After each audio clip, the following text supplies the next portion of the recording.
This is essentially a 1.2 million pound, 22-story building being violently launched into space. And 35 of those 1.2 million pounds is something I spent $5 million in the last 3 years of my life creating, which is the reason right here that I'm trying my hardest not to lose my lunch. But if we succeeded, there would be a satellite in space that could wirelessly receive your picture from down here on Earth, and then display that picture on a screen in space, where it would snap you an actual selfie over any location on the planet. And I made a secret promise: if we somehow pulled this off, I would make use of the selfie satellite free forever to anyone on the planet. But before I can make good on that promise, we need to reach two very difficult milestones. The first of which was just escaping Earth's gravity with a successful rocket launch, where there's a million things that can happen, only one of which is good. And second, the satellite would need to boot up and transform itself into selfie mode, assuming it even survived the violent launch. Because if any one of the 7,836 parts that make up the satellite break, there's absolutely no way to fix them, which would mean I invested 3 years and $5 million with absolutely nothing to show for it. For milestone 1, the plan was to throw a giant watch party with a bunch of my subscribers at an airport a few miles away from the actual launch pad. My God. All right, right as the plane. That's liftoff. Literally ready for liftoff. What if that happens tomorrow as like launches happen? And I think we got to stick a camera on it and ask him to shoot for us, right? This, by the way, is Tim Dodd, aka Everyday Astronaut, the rocket whisperer of the internet. And I'd like to once and for all point out that in this clip, where he's talking to Elon about the Starship hot gas thrusters, you don't even need a cold gas thruster system. You already have hot gas. But this is only for the booster, right? Yes. where Elon considers his suggestion on the spot, Although arguably, now you mention it, might be wise to do this for the ship too. We're gonna fix that. and then 7 months later says this. I'd say that's like one of the biggest improvements that we've made. That is Tim behind the camera, not me. Because it feels like stolen valor every couple months when the internet mistakenly credits this exchange to me. How many of these have you seen here? At Vandenberg, I've never seen one with my own eyes because it's always foggy. Dang it! That's why they call it Foggenberg. And it turns out for the US government, all that fog is not a bug, it's a feature. Because one of the reasons they placed the base here in the height of the Cold War was because the persistent cloud cover would better hide the nuclear missile silos that were once placed here from all the Russian spy satellites. Which is great for hiding stuff from the Soviets, bad for a live stream rocket launch. So there's a good chance tomorrow it's foggy and we see nothing. Like it would just be all clouds. I mean, I'm talking where you can't even see like 100 feet in front of you, that foggy. Wow. So after a bit of party prep, we headed over to the launch site. This is a heck of a place to launch a rocket. So Tim could set up a bunch of remote trigger cameras to capture some beautiful slow-mo launch footage. And once the sun went down, the rocket came up. So after a long day, we're all set up here. We just went through the run of show for the live stream. I think we're in good shape. It all just comes down to tomorrow and getting a good night's rest tonight. And we have a big, massive rocket bounce house. No one's guarding the entrance. I feel like Neil Armstrong. To infinity and beyond. That was actually pretty fun. Uh-oh, max height 76. How much is 76 inches in feet? 76 inches is equivalent to 6 feet 4 inches. I'm good. Gotta go before we get in trouble. All right, we're headed over to the launch site. I slept as poorly last night as I have in over a year. I'm very nervous. There's just a lot at stake here. There's just so many things that could go wrong. Not just today, but as the satellite goes up, that just like that nervous excitement pit in your stomach that makes you want to jump for joy and puke in the toilet.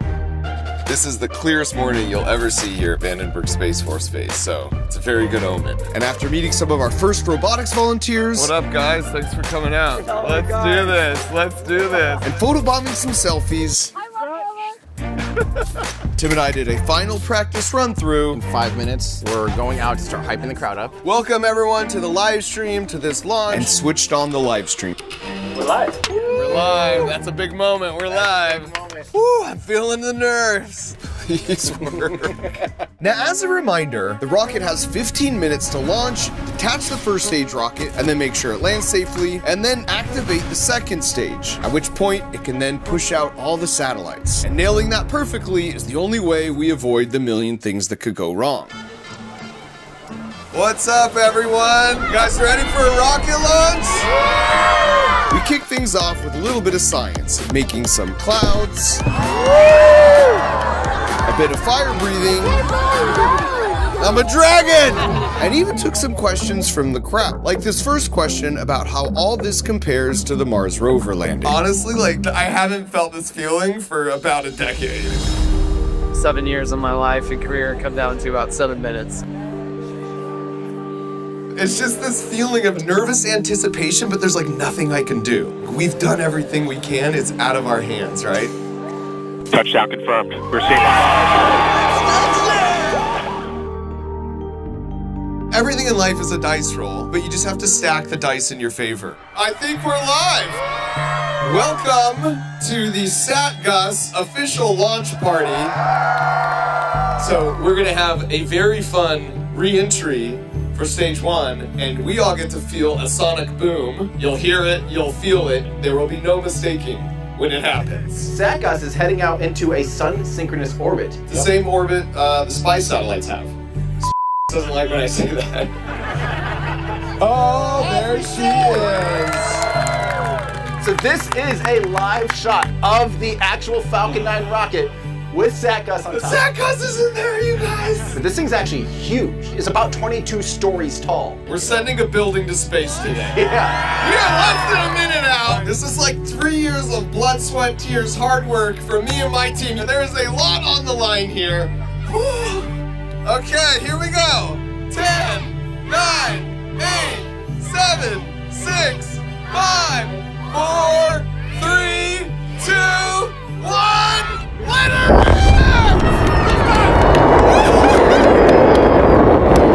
Let's go! There it is!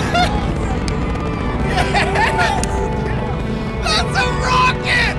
SatGus is in the air, baby! It is ascending on 9 Merlin engines, propelling it into space. Look at that. It's glowing extremely bright because of the carbon being burnt off from the kerosene. It's almost as bright as the sun. So you'll notice it'll start to get dimmer as the atmosphere. That's the rumble I'm talking about. That's the rumble! That's what I live for, Mark. Wow! That's incredible. That's a 22-story tall building flying into space. Just fighting gravity. Oh, feel that rumble! The 9 engines will cut off here in a second. Right there, that was the main engine cut off. Now we're gonna see the second stage eject, and we're gonna start seeing my favorite thing in the world. It's the boost backburn. So there's second stage ignition. Now we're running on the single Merlin 1D vacuum engine, and the booster is turning around right now, and it's going to light its engines again for the boost back burn. There it is. You can start to see that extra exhaust going almost the wrong way. That's the booster coming home, guys. It's probably gonna be somewhere around those clouds, maybe higher. Oh, right up there. Oh, wow! Once entry burn ends, you'll be shocked at how fast it's coming down. So you can still see it smoke. Wow! There we go. Look at how fast it's coming down. Wow! There's the clouds. It That went through is the clouds. cruising! Wow! It's huge, falling back right to the landing site. You can see a good smoke trail. This is easy to track now. You're gonna think like, okay, when's it lighting? When's it lighting? Come on, baby. Turn on those engines. Wow! But it waits until the last second. There it is! Landing burn, baby! Now we're not gonna hear the sonic boom in the engine for almost another minute again. So it is about to land. You'll see on the screens, it's about to touch down. It's deploying its landing legs. Right there, landing legs deployed. And right about when it touches down is probably when we'll hear the sonic boom. So get ready. Here it comes. Touchdown!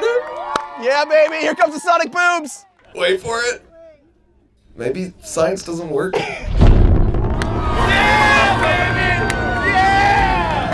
rumble! Stage 2 is about to turn off its engine, which will officially put SatGus in orbit. Let's go! Hopefully that helps you sleep just a little bit better tonight. That'll help. I gotta be honest with you guys, that was kind of emotional for me. Growing up, you know, just looking out at the stars and just like thinking about who we are and the potential of us as humans. And then, you know, I got to work at NASA, and that was an amazing experience with the rover, but like doing your own hardware and also making it like a full circle moment with you guys. There's a lot of kids' pictures on this thing. And so kind of being that catalyst and the incredible things you guys are gonna do to help the world and humanity, this is a moment. This feels really good. Thank you guys so much for coming out here.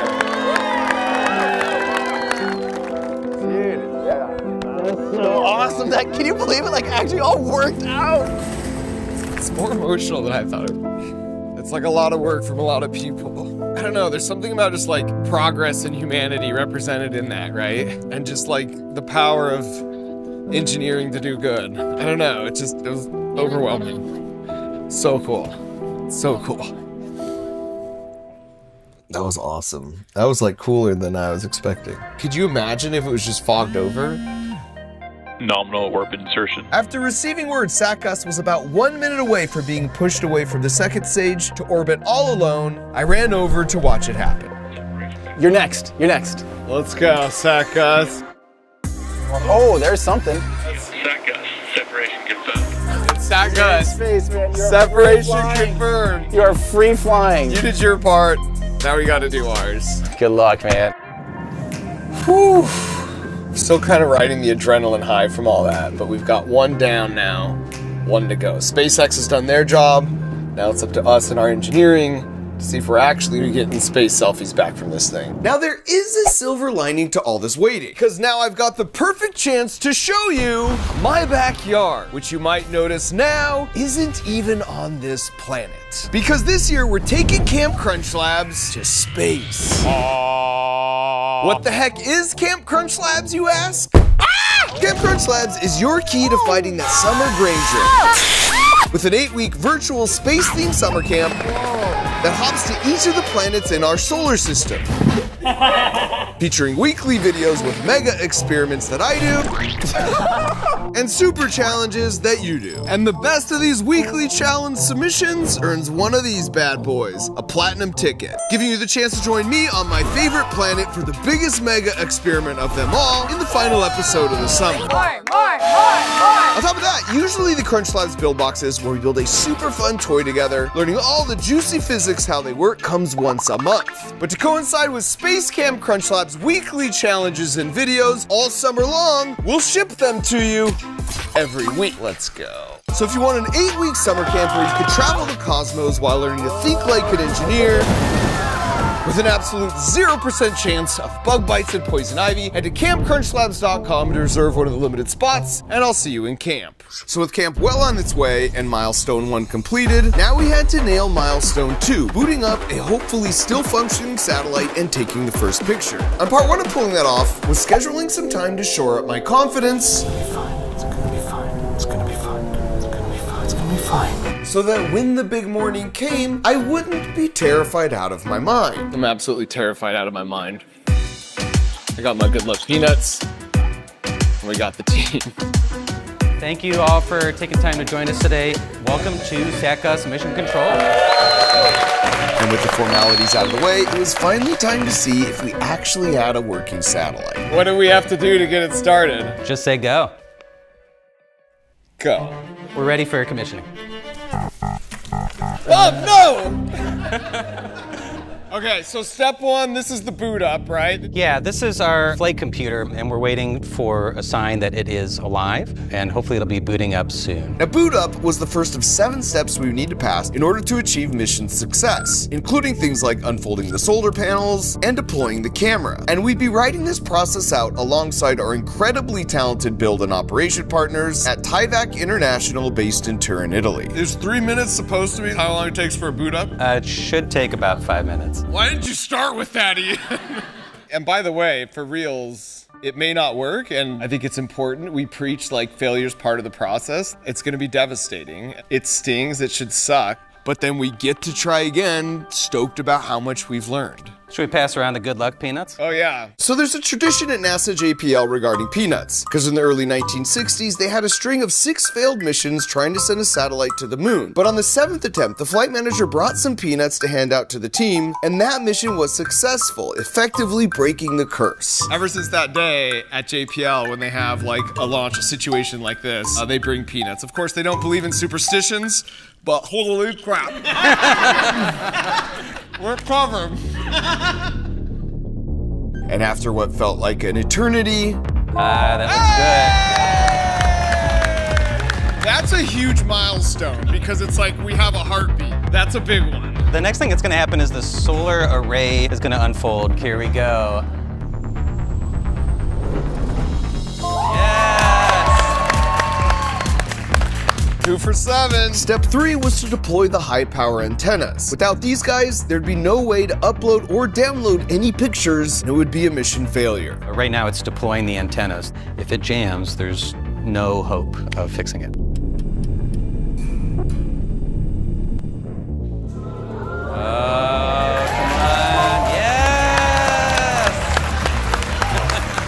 Now at this point, SatGus was just about halfway to being fully operational, but now came the critical moment to test the antennas with our first full contact with one of our ground stations on Earth. We're coming up on our first ground station pass above Antarctica, so hopefully within the next 30 seconds, we will see that we are communicating with the satellite.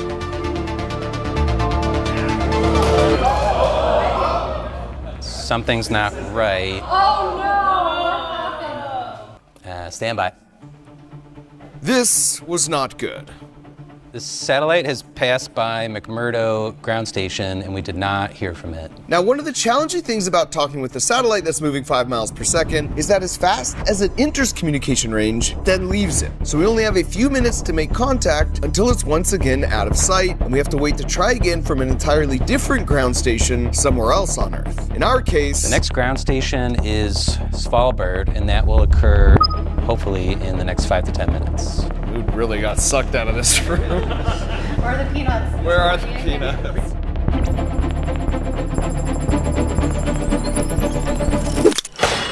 Oh, crap. Everything's going to pot. That's a sign. That's true, Bam. That is a sign. We did a whole campaign of $30 million to, like, not litter with, like, Team C's. And this would just be, like, a big hunk of space litter. So while we wait, this is a great time to shout out T-Mobile and Google Pixel for being bold enough to partner with me on what could potentially be the most expensive failure of my life. T-Mobile was the perfect choice because they're the first and only US wireless provider with a satellite to mobile network. That means when you're off the grid, your phone automatically connects to satellites like a floating cell tower. No downloading apps or learning new tech, it just works. So if you can see the sky, you can send a text message. And then the Google Pixel was perfect because of its bright high resolution display. On top of that, even though it definitely wasn't designed to work in space, the inherent durability of this phone meant it absolutely crushed all our testing when we exposed it to all the super harsh space environments it'd be facing. Now back at Mission Control, after 20 minutes of waiting, so in this minute, we should have another shot at this. Come on, SatGus. SatGus was hopefully about to come into range of the next ground station. Oh, there it is. Now that we had some kind of communication established, oh, there we go, we're on the board! We looked at the telemetry data and realized what had happened. Instead of the satellite looking nice and relatively stable like this, it was actually tumbling much more than expected, which meant the antennas weren't getting a clear line of sight to Earth. Luckily, our partners at Tyvek had thought of this possibility, and the satellite autonomously began using its torque rods to despin SatGus to the point that they were able to get a more solid connection with the ground stations on Earth. However, for step 5, we needed to be totally stable to start taking pictures. Oh no. Yeah. The torque rods weren't enough so far to despin the satellite. It was not supposed to be rotating this fast. The satellite is still spinning too fast for the reaction. What is it? What is the speed now? Around 3 to 4 degrees Well, per that's good. second. We're a little bit slower, especially because I'm almost all out of peanuts. I don't even like peanuts. It's gonna be a while longer. Still tumbling too fast. We're at just shy of 2 degrees per second. The torque rods did their job and slowed the satellite down enough so that we could activate the reaction wheels and get it to a perfect stop. Yes! Let's go! We had made it this far, and now it was time for the final 2 steps. Could we deploy a hopefully fully functioning camera and screen to start taking pictures? Oh, yes! Yes! We have confirmation of camera deployment. That's a picture from space! And now that the camera deployed, this means we had an actual live video feed in space for what would hopefully be a successful final step with the deployment of the screen. We're looking at a video feed right now from the camera on SatGus, and we should see the display deploying. Let's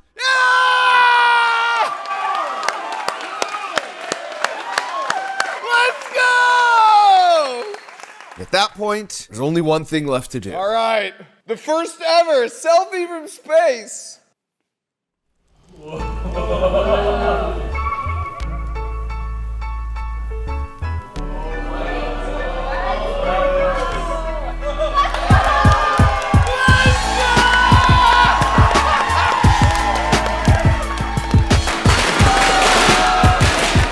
I've been a big dreamer for as long as I can remember. So as a fist bump to all the other big dreamers out there who will one day do way more important things than I've ever done, I'm happy to declare that from today forward, taking a space selfie with Fat Gus is officially free forever to anyone on this incredible planet of ours.